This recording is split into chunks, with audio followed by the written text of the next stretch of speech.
I feel that we are now living in one of the most confusing times in history, where economy is more important than humanity. And so many things that we have taken for granted that this is the way it should be are being questioned. And that the unexamined life is not worth living.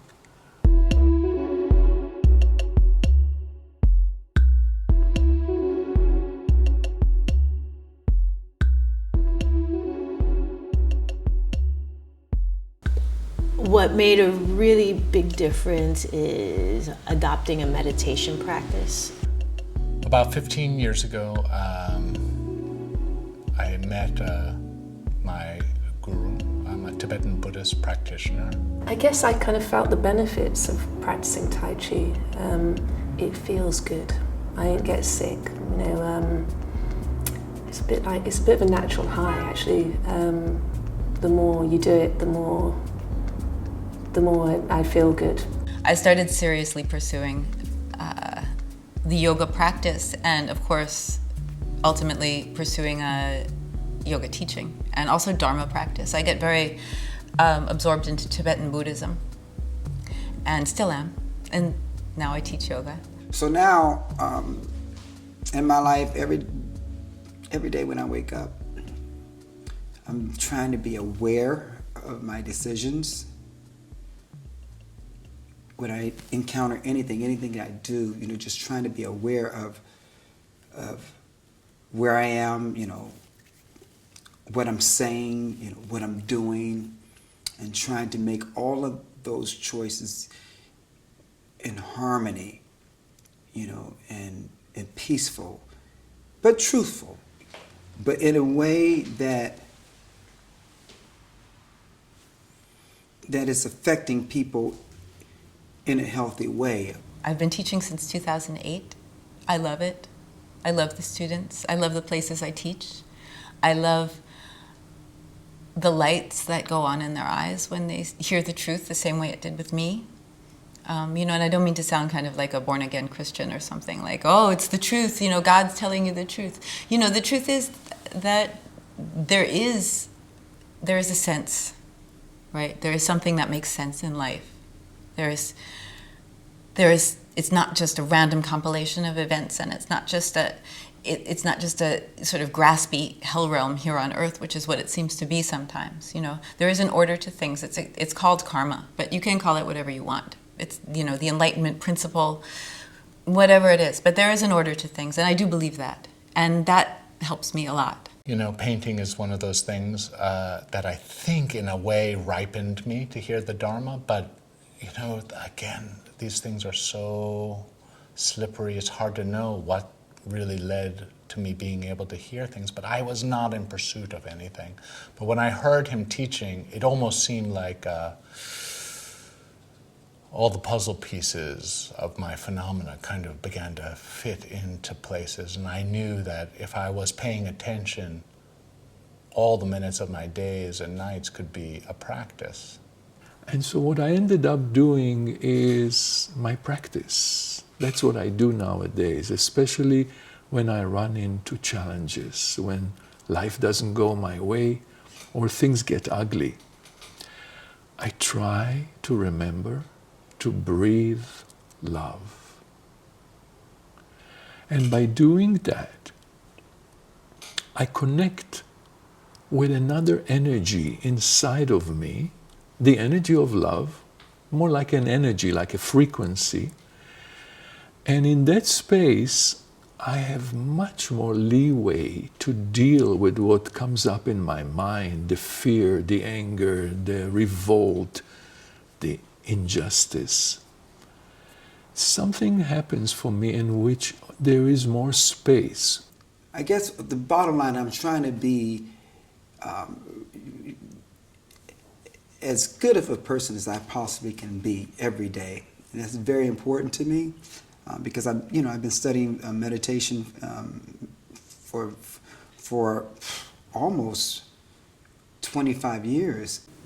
I dream of a day when things are more serene and I have more time to do my own practice. I like to meditate. I like to do my own yoga practice. I like to have a nice clean space in my house. At one point I had to stop meditating because, you know, I have 2 kids now, my wife, and that sort of got in the way. But as the Swami who initiated me into the Vedanta philosophy said, well, Bobby, you know, even if you don't meditate, being patient with your kids, being patient with everybody, that's meditating.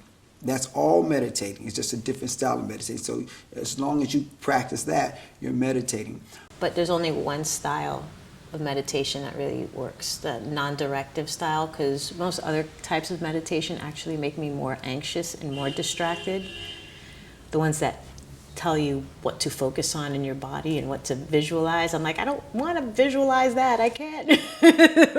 I'm visualizing something else. But yeah, there's another kind that, you know, works well with kids and stuff like that. So I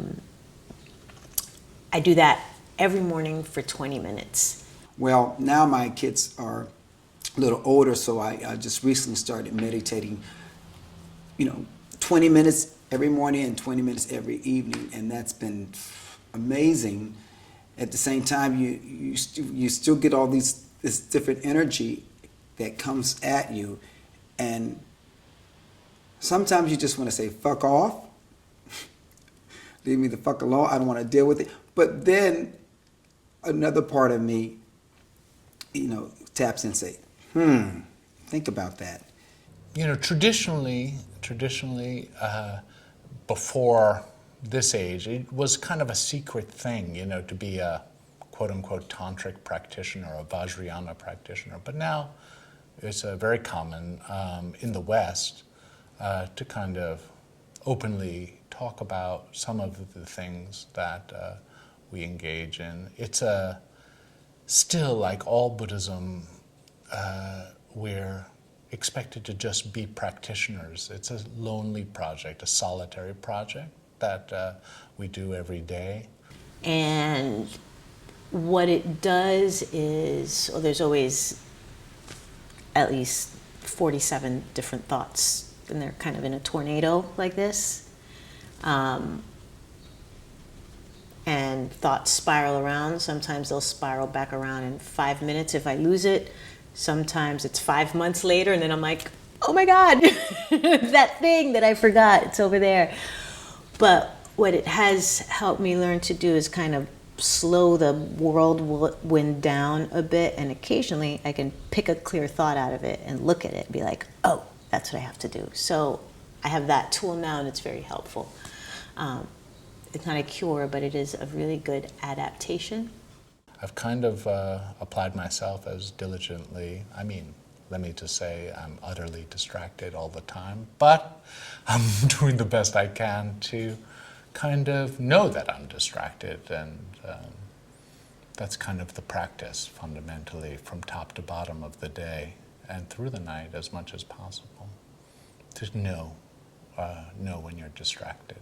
I really feel that by me breathing love to myself and then to her, I create that space in which I don't have to judge this. I can be part of it and not be apart from it. And maybe that is what I feel the most excited about right now, living my life at 71, almost turning to 72 soon. To me, there's a tapping into the fountain of youth with this mentality, with this mantra, which I use to breathe love into every and any situation that is adverse, that is attacking, that is chafing at who I am, at my energy.